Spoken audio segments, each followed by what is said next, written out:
top of the splits to you all. And, now that I say that, I actually don't think he even does the splits in this movie. Because today on JC Van Dammit, we are watching the 1993 movie Hard Target. Voted on by the patrons over on the Patreon page. There are so many great tidbits and moments. I mean, it's a John Woo movie, so, what's not to love? So let's go find out how well it holds up, because this is Redeye Reviews.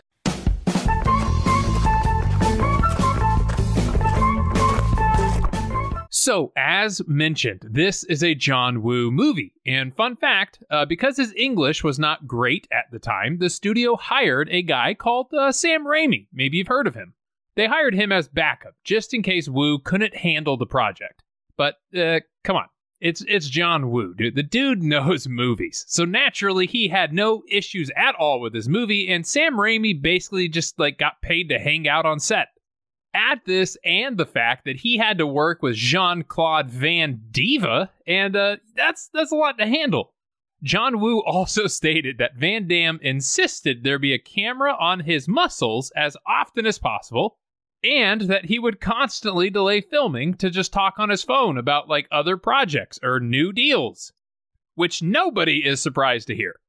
Despite all of this, John Woo did not regret working with JCVD, and he enjoyed the whole experience of filming in the United States. We start with a man being chased down the street in New Orleans. But this man is being hunted, and it doesn't look to be going too well.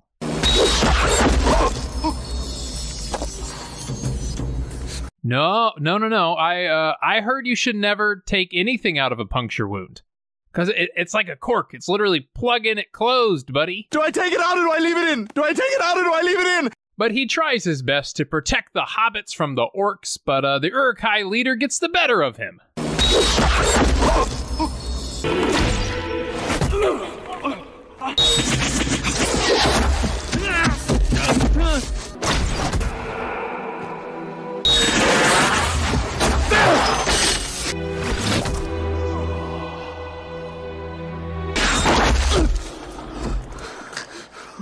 I'm sorry. I know that's a stretch. Hey, I just watched Fellowship, the extended edition, obviously, and I couldn't resist. It's like a drug, isn't it? And they close his dead little eyes with his boot. Is that half as bad, or is that twice as bad?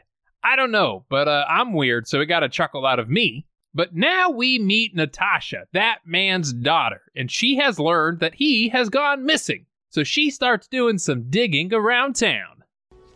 Do you have any idea where he might be now? I'm afraid your daddy, he was like the rest of us. But now we meet Chance. How's that Dumbo, Chance? A tragedy. A tragedy. This is our boy, JCVD, with the most incredible mullet I've ever seen. Seagal, dude, look out. There's a new mullet in the 90s, and this one could do the splits. But we can tell by his coat and his loose change that he is homeless, and he sees Natasha about to get mugged, so he steps in. Why don't you do yourself a favor, boy? I think the favor gonna be done for you. Now take your big stick and your boyfriend and find a bus to catch. Yeah, get on a bus with your boyfriend, okay? Take him down to Pagino's, buy him the pasta alla carbonara. It's so good you're gonna smack your mama. Oh, this guy's funny. Thank you, yeah. Anyways, he kicks their asses. This one dude gets the goddamn boot to the face. You remember when I said Van Damme doesn't pull his kicks or punches? Yeah, this shit right here. But after the fight, Natasha heads to the police station to file a missing persons report for her dad. Excuse me.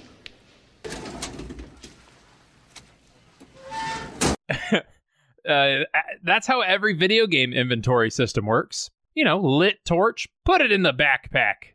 Also, this sign in the background.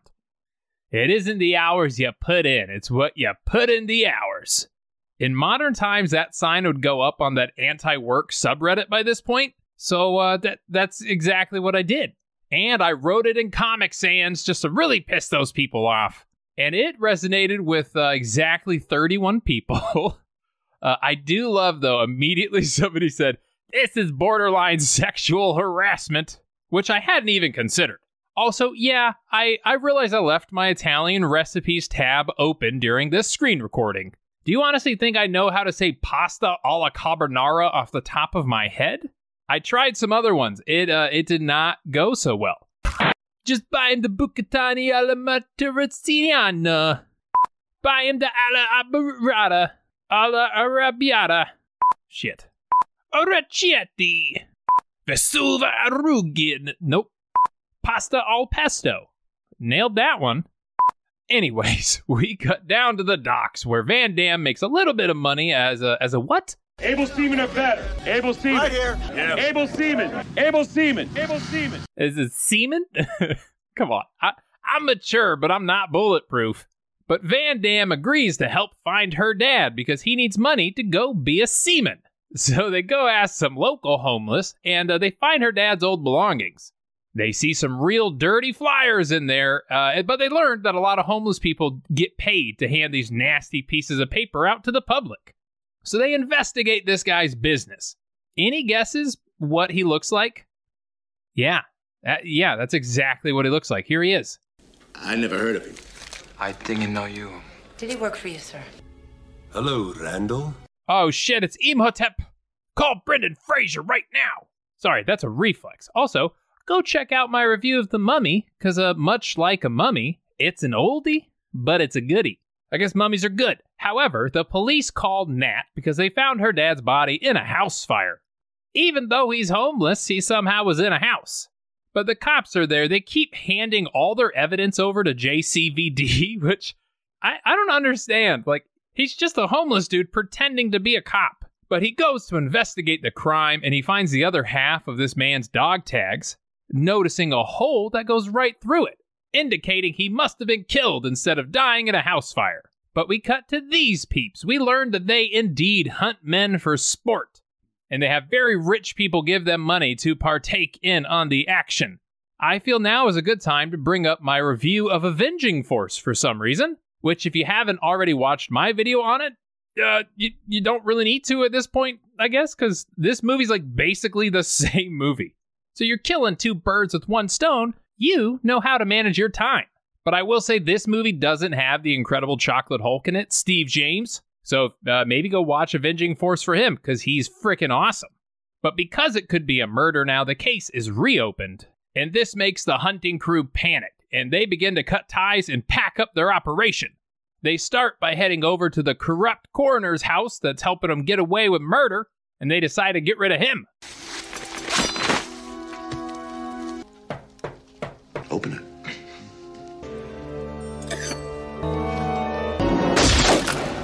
So after I first watched this scene really makes me laugh because he carefully wipes his prints off the letter opener, but then like throughout the rest of the movie, he just throws bullet cases without gloves.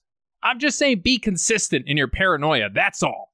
But their last client in town before they leave is this guy. They just give him the most ridiculous gun I've ever seen. And he hunts down the homeless guy that we met earlier, but that guy gets some revenge. He kills the client, flips the script on him. Sadly, he's taken down pretty quick after, in the middle of a crowded street no less, you absolute assholes. But, Norlands, yay! Guys, stop. Dude, he's not a cop. He's just some random homeless man that you're handing all of your evidence to. He's just flopping his feet around the big crime scene, touching all the shit. You're all terrible at your jobs. But seeing the death in the group, our large pervert flyer guy tries to get the hell out of Dodge. Do you have loose chips on your dashboard?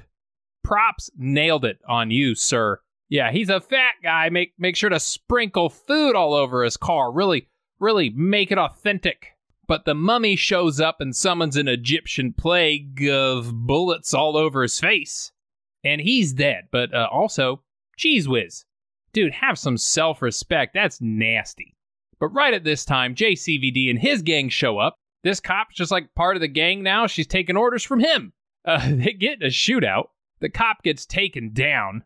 Jean-Claude needs a stunt double to calmly roll over the back of a car. Couldn't do that on your own? No? But more baddies show up, and Van Damme must have a metal plate in his leg, because he kicks a moving motorcycle guy's helmet with his shin.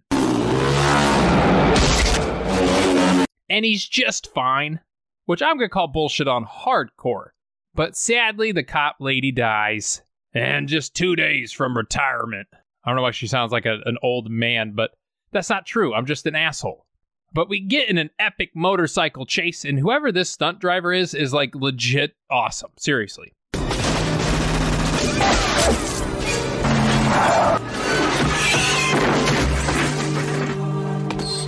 How cool is that? Got some cojones, sir. But they continue to get chased. They see their getaway down below the bridge. They take the leap. Thank God this train was shipping empty cardboard boxes today. But now the two of them are on the run through the wilderness of New Orleans. And easily my favorite thing in the entire movie happens.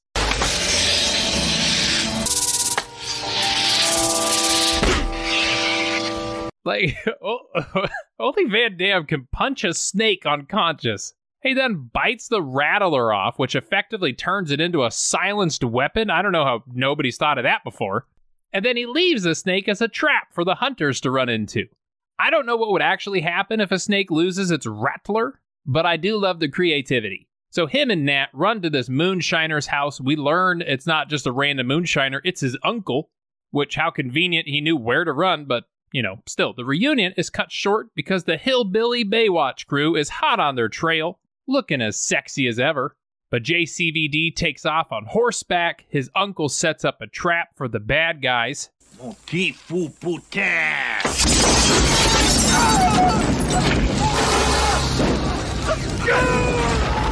And now this is the moment where Emil, which I never told you his name, bad guy's name is Emil, he starts to lose his goddamn mind. Hold it! Like, that is the sassiest command I've ever seen. Look at the body language. He means it. You are a fucking buffalo. Get in the fucking trucks. It's amazing. I would take an hour of him just doing this kind of shit. Please. But they track them down to some abandoned, like, factory-looking building. It's also where they store the Mardi Gras floats. It just adds to the creepiness. Van Damme rides down on a goddamn pelican. He's looking majestic as hell. He somehow avoids getting shot at all. But while Van Damme is dealing with the baddies, the uncle and the girl show up. Why did you bring her? I don't get it. You also just sent her into the building without a weapon. No, it gets even better. She even grabs a weapon to defend herself, and the uncle shows up and he's like, "No! Give me this gun! No, ma'am. We need you to be unarmed so that later in the movie you could be taken hostage by that sassy jokester of a bad guy."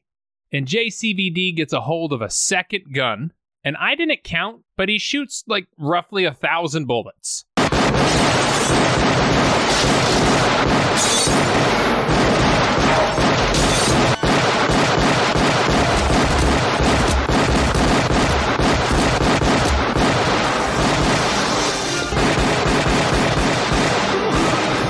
And he reloads a total of 0 times. But every bad guy but the main guy is dead. He runs into the girl and the uncle, stabs the uncle in the goddamn chest. And then we get the showdown that we all totally knew was going to happen.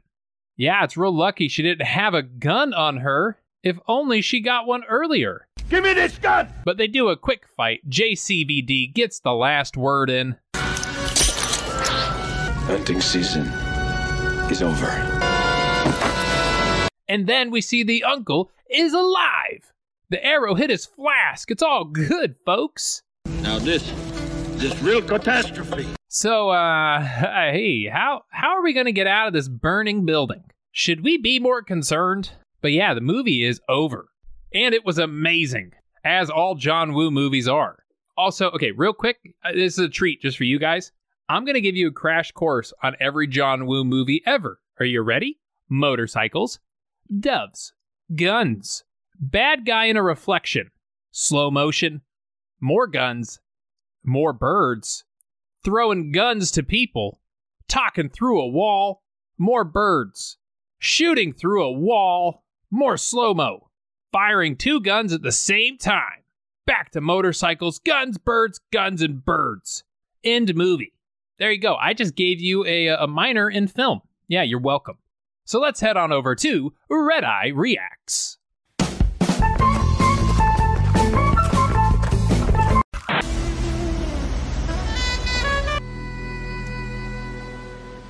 You know, most men would kill to have a woman look at them the way this lady looks at that house. I think she wants to bang that house.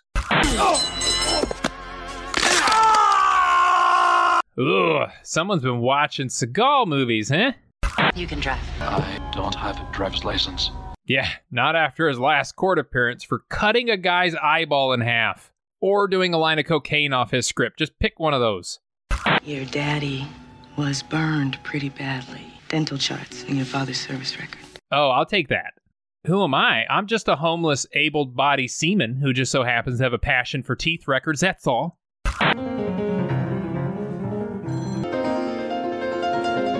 Ask any piano student. This is pretty accurate. The better you are, the more you hate yourself. Something less tropical. Eastern Europe. We can work there for years. That's true, yeah. If Seagal has taught us anything, you're not wrong. What is this, forest made of steel? Why is everything so sparky? Oh, it's finally happening, everybody. He's turning into the store brand Green Goblin that we all knew he would become. That is everything. Thank you so much for watching. If you liked what you saw, please subscribe to the channel. Like the video, that would be good. Leave some comments if you've seen this one before. It's a new personal favorite. If you want to join the Patreon page, link down below, merch down below, Discord channel down below. Thank you to all of my current Patreons. There's some new names on this list. I do appreciate each and every one of you. I will see you all in the next one, and until then, stay happy and stay healthy.